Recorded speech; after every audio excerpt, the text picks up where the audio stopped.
Socially, in the Chinese culture, elders are extremely important. Elders are respected by those in their community and their families. In terms of physical contact, hand-holding in public is often seen, but contact in general is limited between men and women. Officially, China is an atheist country. However, some parts of the population practice traditional religions such as Taoism, Confucianism, and Buddhism. Those who follow the teachings of Confucius stress a responsibility to community and obedience to elders. Those who follow the teachings of Tao focus on ideals of balance and order. And those who follow the teachings of Buddha reject material goods and strive to reach nirvana, which is being above our body and mind. Much like American New Year, the people of China celebrate Chinese New Year. It is a time for a fresh start and is marked by gift-giving, family, and friends. Feng Shui is a traditional Chinese art in which the primary purpose is to make sure energy flows through the space. The Chinese believe that free circulation of energy without interruptions allows for a healthy life. Before being built, many homes and businesses must be inspected as being in accordance with the Feng Shui philosophy. Generally, the Chinese diet focuses on two main components. The first component is the main food dish, which consists of a rice if you are in South China, or a more wheat-based product such as noodles or a steamed bun if you are in North China. The second component is referred to as the vegetable, which can include vegetables, fish, meat, or other items. Hot water or tea is preferred to cold water as it is considered more beneficial for digestion. Researchers believe that the Chinese diet could be a leading cause of the lower incidence of cancer, heart disease, and obesity in this population.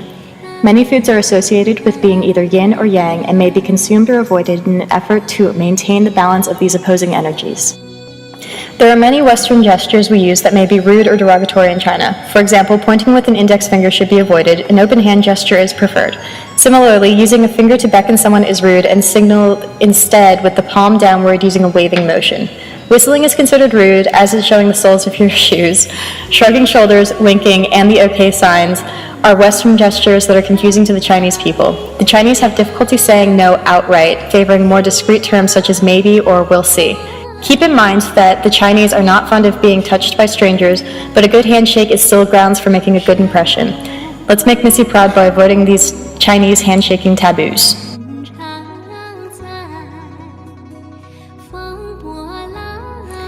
Traditional Chinese medicine is the large healing system that is used in Chinese culture. There are 4 pillars to TCM, which are Qigong, acupuncture, massage, and herbal medicine. Qigong focuses on physical healing with exercise. It is used to increase qi to specific organs to help cure illness, as well as maintain and enhance health.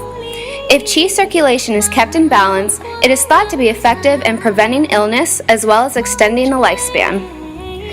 Herbal use is another pillar of TCM. Herbs are used to restore balance to the opposing forces of energy called the yin and yang. When yin and yang are unbalanced in the body, this causes a blockage of qi, resulting in illness. Chinese herbs are used to treat illnesses such as digestive, liver, and cardiovascular problems, as well as stress and fatigue.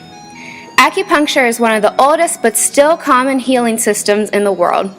TCM believe that there are 2,000 acupuncture points which are connected by 20 pathways called meridians.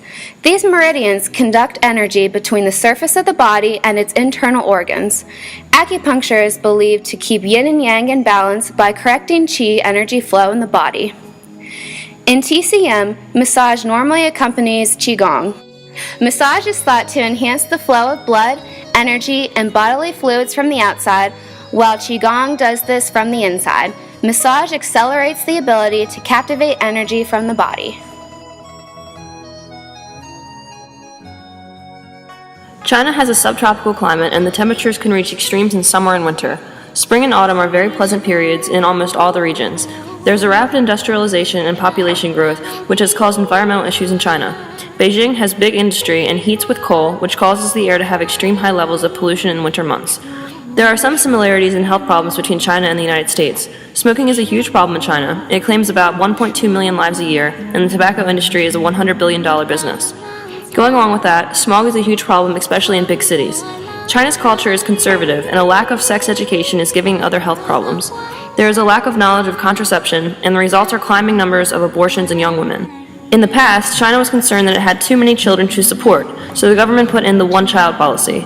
The country had great success with this, but now in turn faces a problem of having too few of children to support a rapidly aging population.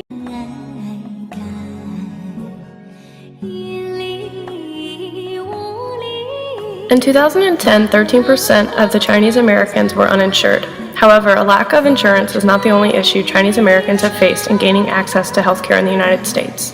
Barriers to the U.S. health system include lack of language and culturally competent services, geographic and economic barriers. The U.S. Department of Health and Human Services Office of Minority Health reports that 46% of Chinese are not fluent in English. This poses a problem for us as healthcare providers because if we can't communicate with them effectively, how can we provide them with the best care possible? But there is good news. Access to healthcare for Chinese Americans has markedly increased with the enforcement of the Affordable Health Care Act. Now Chinese Americans will have access to coverage needed to seek medical intervention such as physical therapy. It also protects the patient's choice of doctor, meaning our Chinese patients will have the freedom to choose a provider within their network without a referral. It will increase access to community health centers in underserved areas, alleviating the geographic and economic barriers. With the changes in healthcare on the rise, it's helpful to keep in mind if we are culturally competent and make our patients feel comfortable, they now have the ability to choose us.